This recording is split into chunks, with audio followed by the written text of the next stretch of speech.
I remember my daughter, my firstborn, was about 2 weeks old, and she was so perfect and so beautiful.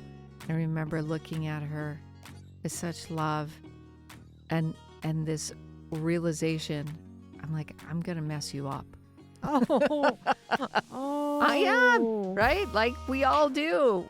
Welcome to the second season of the Laughing.Mystics, an unorthodox journey through the liturgical year with Laura Lewis-Barr and Marcy Mederi. Hello, everyone. Thank you so much for being with us. Hello, Laura. Hello, good listeners. We are in the 16th Sunday in what we're calling extraordinary time. I have a question for us to start. What are the weeds growing alongside the wheat in my life or of my life? If we go with the metaphor that we're going to encounter, this idea that there's the wheat crop, but there's also weeds growing right alongside. And what are those? Well, we could say what's the wheat and what are the weeds, both of them. I can name my weeds a lot easier than I can name my wheat. Ah, Just saying. Oh, okay. You know, I just think I can be really a prideful, arrogant woman. We have that in common. So, yeah, I think that's pretty big weed. And sometimes my wheat gets tangled up in it. So true for me too. I'd add to that a willfulness, like I really want what I want, and I think my passionate desires do propel me to work hard at things and try to produce things that didn't exist before. And that takes a lot of pushing effort forward.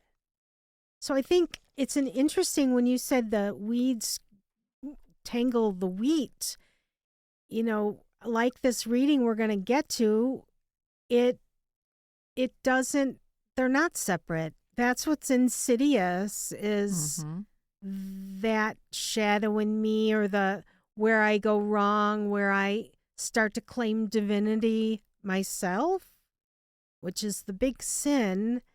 It's so tangled in who I am or how I was. Lately, I've been saying in prayer, well, you know, this is how you made me. It's your fault. I'm only what I am. I am what I am.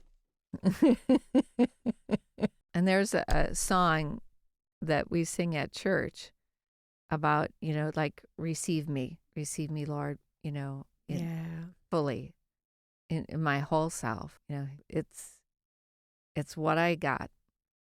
Well, and I think when I was younger, there was this desire to be perfect. And if I couldn't be perfect, I would just try not to be anything, you know, just sort of hold myself still and not make mistakes. But you really don't learn very much. I think learning generally occurs through making mistakes. I think we don't learn a lot without it, is my thought. And Jung often said, you know, the failure is the teacher, and our emotions are what move us toward making mistakes. And that is the only way. Yeah. You know, even when I was little, I never thought that I was perfect. Like, that was never even an option for me. It wasn't a goal.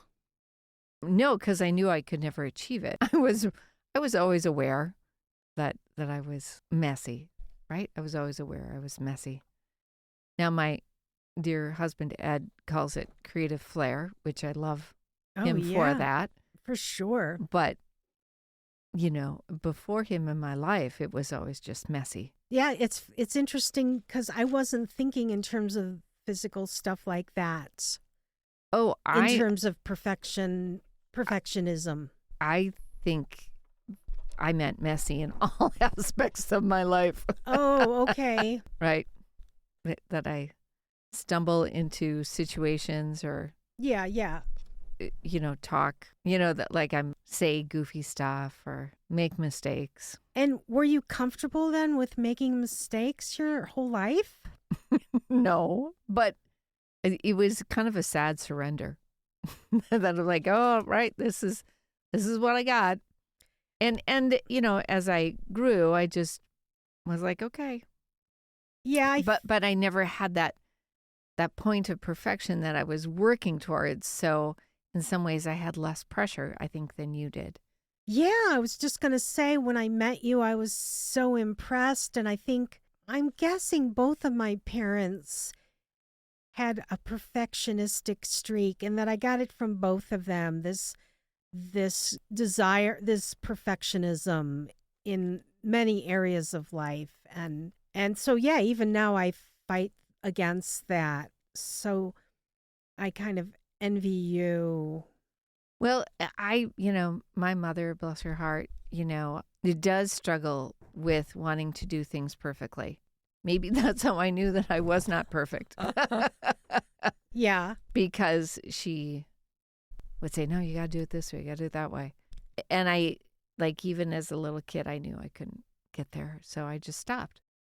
And then I just went a different direction, which I like. I like not being bound to perfection. Now, it means, too, that I still do things wrong. We all do things wrong. But, I was like, oh, all right, we'll just keep going.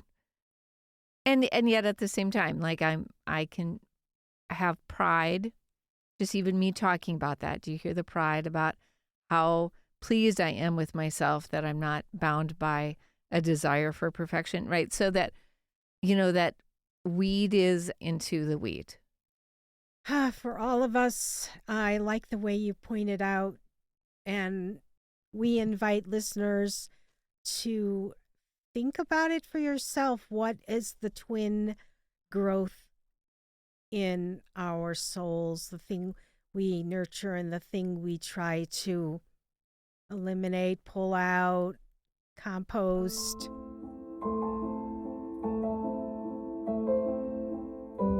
We're with a wisdom for reading one. There is no God besides you who have the care of all, that you need show you have not unjustly condemned. For your might is the source of justice.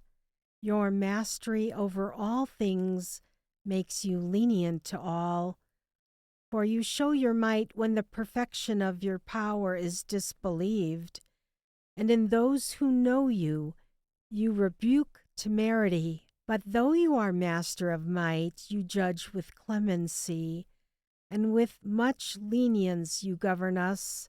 For power, whenever you will, attends you, and you taught your people by these deeds that those who are just must be kind, and you gave your children good ground for hope that you would permit repentance for their sins. What a great image of God, right? And God behaving in the way that we are called to behave. God leading by example, Show me where that is. Well, it's just like the Book of Wisdom, there's no God like you, and all these wonderful things, but they are the same things that we are called to do. We are called to have clemency or act with mercy. We are called to be kind and just, right? And so God teaches us by showing us, by doing it. I see. So it's a dense poem, and it's not easy. And if listeners, you found it hard, I encourage you to open the show notes and look at this. God doesn't unjustly condemn. That's how I read it. That double negative is that God confusing. shows you only condemn in a just way. You have justice, not unjustly. What's the need to show it? That God needs to show us this, as you were saying, that God demonstrates. Right. Okay. Right. It's interesting. I feel like that need show is kind of a literary device. Okay. More than anything. So rather than getting caught up for myself, what does this exactly mean? I take it a little bit bigger. I really had to work really hard at trying to find out how to translate this. So, higher self is powerful but merciful.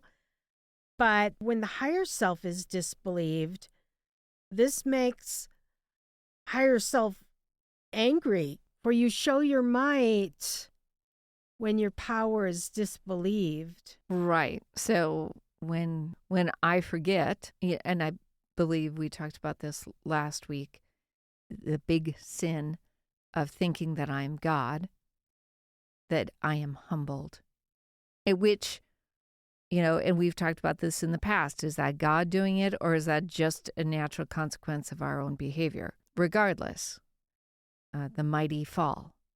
Yeah, I totally agree. I think that my great sin is that I disbelieve all the time. I disbelieve in the truth. I disbelieve in God being inside of me and the cosmos and what that means.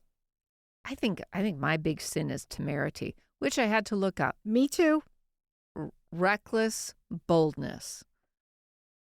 But we were saying last time that there's a place for this and there's a goodness, but wisdom doesn't like it.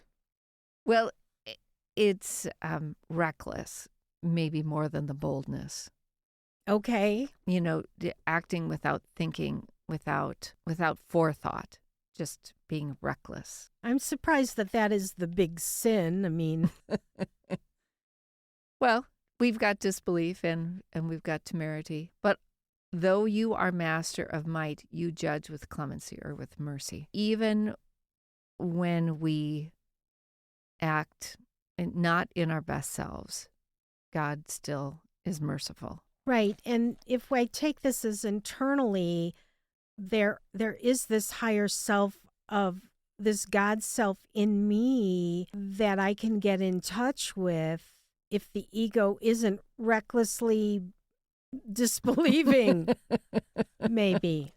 That call to have compassion with myself. Right. Jim Finley always calls it slippage. When I experience slippage. An interesting thing that I read is that this is a part of the retelling of the Exodus story. That line, you gave your children good ground for hope. Hope that you would permit their repentance. Yes. But in that bigger way, that hope of freedom from slavery, the hope of union, the hope of reconnection. Yeah, well, we always get another chance. Days only last 24 hours, and then that cycle starts again. And yeah, just for today, maybe I can live in the present moment or whatever it is. That's how my morning prayer starts. Just for today. God gives me a second chance. Yeah, that's how I take the end of this reading. The permission to start over.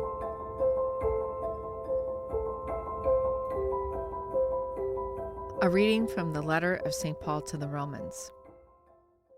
Sisters and brothers, the Spirit comes to the aid of our weakness, for we do not know how to pray as we ought, but the Spirit herself intercedes with inexpressible groanings, and the one who searches hearts knows the intention of the Spirit, because she intercedes for the holy ones according to God's will. This is a pretty short one. Yeah. I don't have as much to say, but last week we talked about the groaning of creation, and here we have that wonderful word again, inexpressible groanings, and that I am filled with inexpressible groanings always if I am growing. The word intercede is repeated about what the Spirit does. That's the Spirit's big action here is interceding and working with us to help us. And I dig that. The Spirit comes to the aid of our weakness.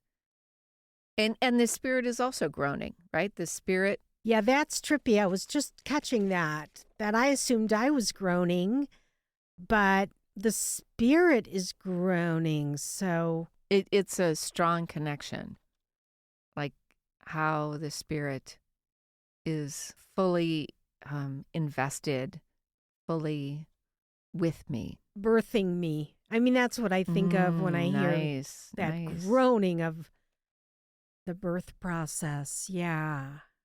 Mm-hmm. And so I have to ask all of us and the listeners, what am I groaning for? Or what is the spirit in me groaning for? And this reading, I interpret it as it's not fully conscious, it's not expressible fully anyway. Yeah, what is the spirit in me groaning for? I was recently working on an issue in spiritual direction, Mm-hmm. and the issue was I hadn't found balance in everything I was trying to do. That was what I was that was like a groan inside of me. That search for balance, that the heart's desire. Right? That goes back to your great question. How is your heart today? Although I've had some directees take it quite literally. Oh no. And then I get kind of a medical update, which really Right. wasn't what I was asking. But if they want to go there, then we can go there. That's cool too. I like this line, for we do not know how to pray as we ought. I just like saying it. Yep, I don't know how to pray as I ought to. Right. Well, then I think the way I ought to pray is in inexpressible groanings. Honestly, Right. I think that's what I've learned about prayer actually is moving from thought to groaning. And to invite the Spirit with me as I pray, that the Spirit can be my prayer partner and, fill in the gaps. Yeah. But we haven't talked about the elephant in the room here. What's that? The way Paul, or at least this translation, gives spirit the male pronoun. Oh, you're right. You noticed that I changed that to female. Yeah. Is this a translation issue, right? The maleness. Well, it's a translation issue that follows us for 2,000 years, doesn't it? Doggone right. Again, it confines us to think of the Spirit in one way. And I push back at that to try to create some space by calling the Spirit she, knowing that the Spirit is like God, both male and female, or both feminine and masculine, not male and female, but both feminine and masculine. Or beyond all of those categories anyway. Right. Non-binary.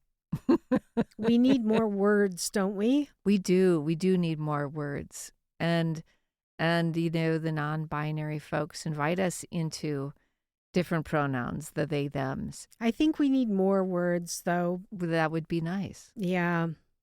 Although when I think of God, isn't they a great pronoun? Because God is Trinity. God is relationship. But my brain is trained in language, and so it gets confusing. Mm-hmm. I get confused. But maybe that's okay, too. I mean, maybe that's the point, is to not let my ego feel like it knows everything or even knows anything. And that I should stay in the place of unknowing. It's all mystery, isn't it? It is. But it does make me sad that the Holy Spirit is put in that, stamped with the male thing. It feels kind of greedy. They already got God the Father and Jesus. Come on. Throw Right. us a crumb, man. God, the non-binary Trinity. I love that. Our gospel is from Matthew. Jesus proposed another parable to the crowd, saying, "The kingdom of heaven may be likened to a man who sowed good seed in his field. While everyone was asleep, his enemy came and sowed weeds all through the wheat and then went off. When the crop grew and bore fruit, the weeds appeared as well. The slaves of the householder came to him and said, 'Master, did you not sow good seed in your field? Where have the weeds come from? He answered, An enemy has done this. His slaves said to him, Do you want us to go and pull them up? He replied, No, if you pull up the weeds, you might uproot the wheat along with them. Let them grow together until harvest. Then at harvest time, I will say to the harvesters, First collect the weeds and tie them in bundles for burning, but gather the wheat into my barn. He proposed another parable to them. The kingdom of heaven is like a mustard seed that a person took and sowed in a field. It is the smallest of all the seeds, yet when full grown, it is the largest of plants. It becomes a large bush, and the birds of the sky come and dwell in its branches. He spoke to them another parable. The kingdom of heaven is like yeast that a woman took and mixed with 3 measures of wheat flour until the whole batch was leavened. All these things Jesus spoke to the crowds in parables. He spoke to them only in parables to fulfill what had been said through the prophets. Then, dismissing the crowds, Jesus went into the house. His disciples approached him and said, Explain to us the parable of the weeds in the field. Jesus said in reply, He who sows good seed is the Son of Man. The field is the world, the good seed, the children of the kingdom. The weeds are the children of the evil one, and the enemy who sows them is the devil. The harvest is the end of the age, and the harvesters are angels. Just as weeds are collected and burned up with fire, so will it be at the end of the age. The Son of Man will send his angels, and they will collect out of his kingdom all who cause others to sin, and all their evildoers. They will throw them into the fiery furnace, where they will be wailing and grinding of teeth. Then the righteous will shine like the sun in the kingdom of their Father. Whoever has ears ought to hear. Wow, I do not like the end of this. For the same reason as last week. Please do not limit me by telling me what it means. Yeah, so are you saying that you think Matthew thought his audience was stupid?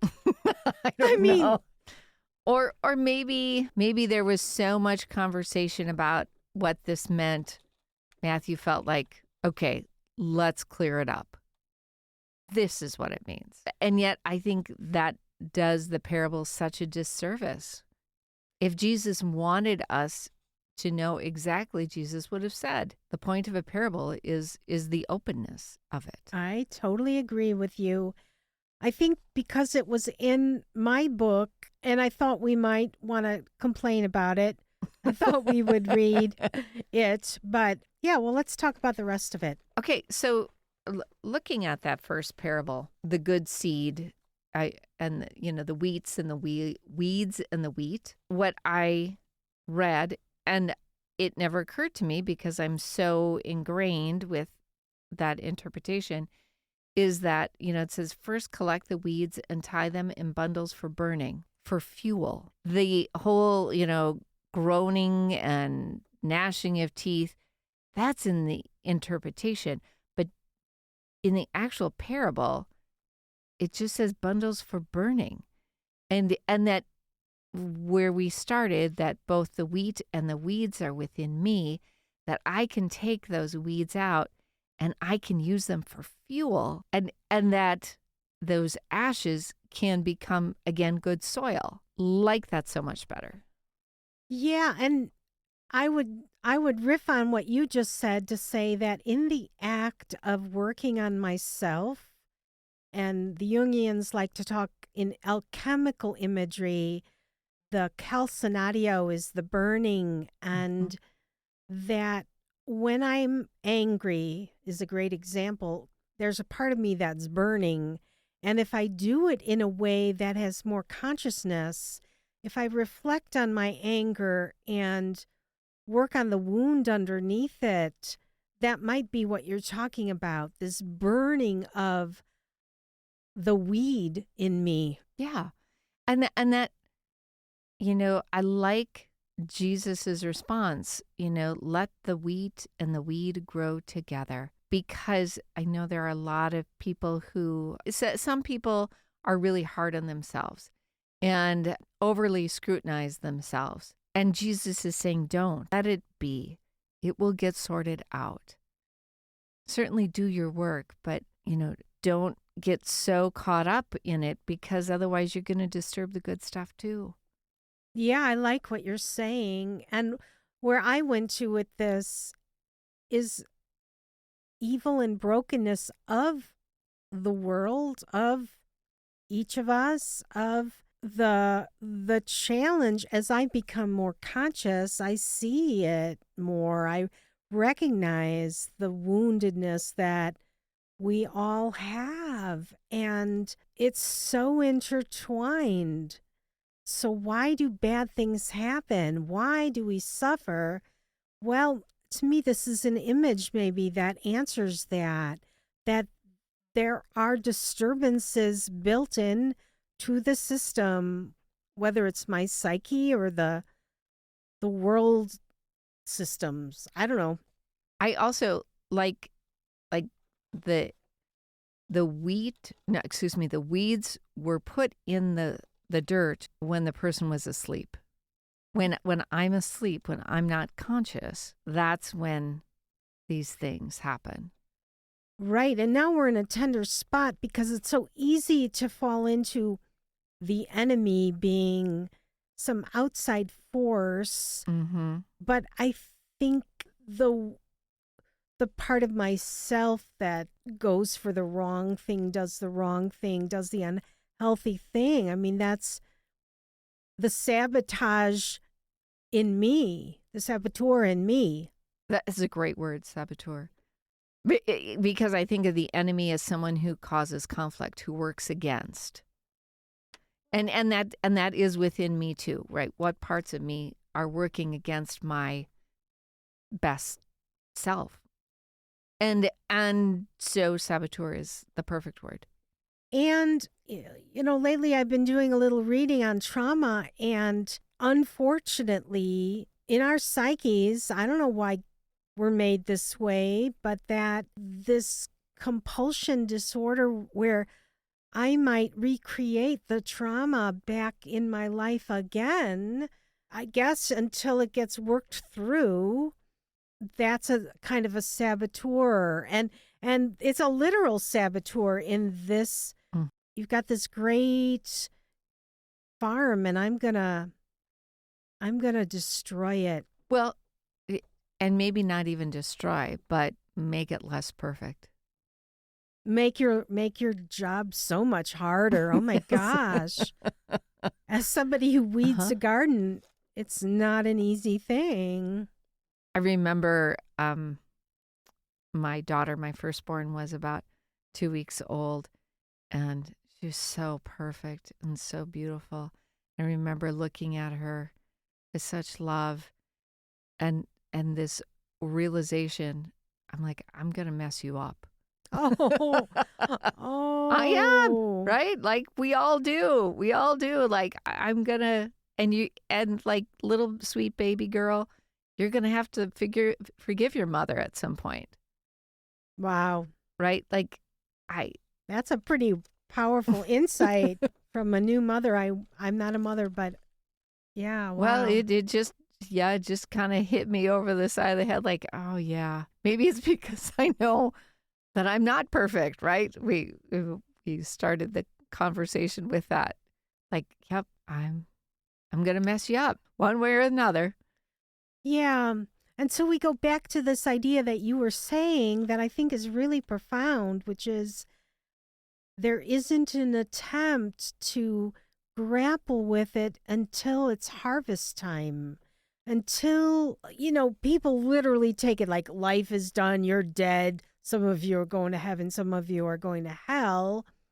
That's that literal reduction. But what does it mean to get to the harvest? I mean, maybe it means I do the work and then I get to the point where the weed isn't so entangled and Right. Or there's some kind of fruition, right? The harvest is ready to be harvested. Like the crop has fruit and it's time. And that's the time to sort things out. and so your daughter, whatever she needed to sort out or work out, she does it. Maybe that time of harvest is when she left home and then she had to sort things out. Maybe a different time of harvest is when someone I love has died and I have to sort out that relationship. What was the good, bad, and the ugly in that relationship? And your daughter is about to have babies. And so, becoming a mother is probably a time where she sorts out her relationship to you now in a completely new way. Right, right. So I like that idea that, this harvesting isn't just the end of my life. There are many times to harvest throughout my life. So thank you Yeah. for that. Because I think we would miss a lot of opportunities if we're just waiting for the very end. For sure. Do we want to look at these other two parables? Absolutely. The mustard seed. This in Catechesis of the Good Shepherd, this is such a foundational parable that we teach the children, because the mustard seed is like the head of a pin. And then there's little mustard seeds that the children can hold and look at. And then there's a picture next to children who are standing next to it, this big mustard bush, looks like a small tree, that this little tiny thing gets this big. And, that what's that little tininess in myself, that God has planted. Do you have an idea of why these parables are kind of brought together? Because I think one would be more than enough. Mm-hmm. And they don't seem to be saying the exact same thing. I think they're saying different things. But and the mustard seed and the yeast are a little more connected, but they're all about growth. And did Jesus say all three of these right in this order? Or did people later remember them because they were all about growth and they got put together? I'm not sure. Well, to me, the yeast parable, I've always taken that kind of parable as the power of the small to affect the many or the large, that it doesn't take a lot of yeast to raise the whole bread. And likewise, if a few of us do right action, we can transform situations. It doesn't take a lot of us. That's where I go to. I love it. 3 measures of wheat flour is about 60 pounds. What? Mm-hmm. So she's not making a loaf of bread with this yeast. She's making enough bread for a feast, for the feast of the kingdom, right? Wow. Where everybody is invited. That's where I go. Yeast takes time to rise. And you have to knead it. You can't just throw it in there. It has to be worked. Yes, it has to be kneaded, and then it needs to rest. So many wonderful metaphors here. Oh, yes. I think baking bread, it's just so cool that we use it for Eucharist because there's so much truth in it about how our lives work. It just makes me want to have I'm thinking of a church thing to do at our upcoming women's retreat. We bake bread together. We let the bread rise. We put our hands in it and experience that truth about how little of yeast do you really add? Not hardly any, but you have to feed it and rest it. And there's so many ingredients that can go into bread. There's some that add molasses and milk and butter. And then the question is, what ingredient am I? I've got a whole prayer service about that with the recipe. So then we have a totally different tone of voice, right? All these things Jesus spoke to the crowds in parables, which is very much like last week when the disciples asked, "Why do you speak in parables?" Clearly, it was irritating. Yeah. Well, I think that we're the same way now. It's just we've hacked these stories to death. So it's hard to even find the original flavor of what it felt like. But I wonder if it felt like our nightly dreams, which are totally irritating. I mean, yeah, Yes. if you want to understand it. The last line, which is again a repeat of what Jesus says last week. Whoever has ears ought to hear. That call to really listen, the call to open our ears, open ourselves. That is very, very, very hard. I think part of the problem with seeing and hearing is sometimes something really has to hit me over the head before I realize that I really wasn't seeing or hearing that situation at all. And then I get a little lump. I get a little lump on my head. It's humbling. Yes, it is. It's hard. So listeners, what speaks to you from today? What are you hearing? What are you seeing? We're so happy that you're with us, and we hope that you will share our podcast with somebody else. Until next time.